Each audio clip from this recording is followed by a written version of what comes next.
Itu keren. Kehidupan dalam rencana Tuhan.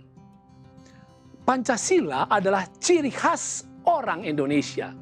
Di dalam Pancasila tersirat bahwa setiap orang Indonesia adalah orang yang beragama, berperi kemanusiaan, bersatu, mengambil keputusan bersama, dan mengusahakan kesejahteraan bagi semua orang. Inilah yang mempersatukan 1.340 suku bangsa dan 270 juta orang di Indonesia. Orang Israel di zaman dulu juga memiliki ciri khas, yaitu Torah atau hukum Taurat. Kata Ibrani sebenarnya berarti ajaran atau instruksi. Istilah ini menunjuk kepada petunjuk-petunjuk Allah di dalam hal moral, sipil, sosial, dan agama. Torah menggambarkan semua nasihat bijaksana yang dengan penuh kasih Allah telah berikan kepada manusia. Dengan Torah mereka akan mengalami kehidupan yang berlimpah secara fisik dan rohani. Itulah sebabnya pemazmur menyebut orang yang berbahagia adalah mereka yang kesukaannya ialah Taurat Tuhan dan merenungkannya siang dan malam. Orang sering bertanya, apakah orang Israel modern adalah umat istimewa Tuhan? Mari kita lihat lagi Keluaran 19 ayat yang kelima.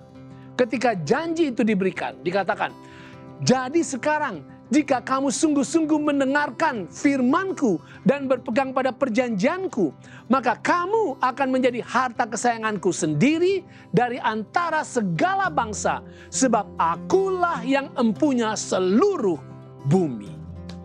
Di sini Tuhan katakan bahwa mereka akan menjadi umat kesayangannya.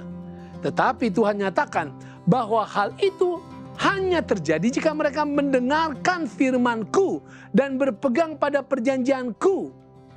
Kalau mereka mendengarkan firman Tuhan, maka mereka akan menjadi bangsa yang penuh berkat dan menjadi berkat kepada semua bangsa di bumi. Itulah sasaran utama Tuhan. Tetapi apa yang terjadi dengan Israel modern? Ini adalah gambaran keadaan bangsa Israel selama ribuan tahun. Mereka selalu penuh kekerasan, berperang, menjadi jahat, kejam. Sama sekali tidak menampilkan citra kemuliaan kasih Tuhan. Saudara, ciri khas umat kesayangan Tuhan adalah Torah, hukum Taurat. Perhatikan, pemberian hukum adalah tindakan kasih karunia yang sama besarnya dengan karunia Allah di dalam memilih Israel sebagai umatnya. Pemberian hukum adalah juga tindakan belas kasihan yang sama besarnya dengan pembebasan dari perbudakan Mesir. Itu sama dengan tindakan penyelamatan Tuhan. Dan hukum Taurat itu akan membuat umatnya berbeda dari bangsa-bangsa yang tidak percaya kepada Tuhan. Yang hanya berdasarkan pemikiran filsafat manusia. Umat kesayangan Tuhan hidup mengasihi Tuhan dengan segenap jiwa, hati, dan pikiran. Juga mencintai sesama seperti dirinya sendiri. Ciri khas itu harus kita tampilkan. Umat kesayangan Allah akan menjadi berkat bagi dunia. Saudara, kasihilah Tuhan dan kasihilah sesama. Dan bahkan kalau dibutuhkan, biarlah kita berkorban bagi sesama. Nah, kita patut mencintai sesama seperti kita mencintai diri kita sendiri. Inilah ciri penting umat yang berketuhanan yang Maha Esa. Itu keren.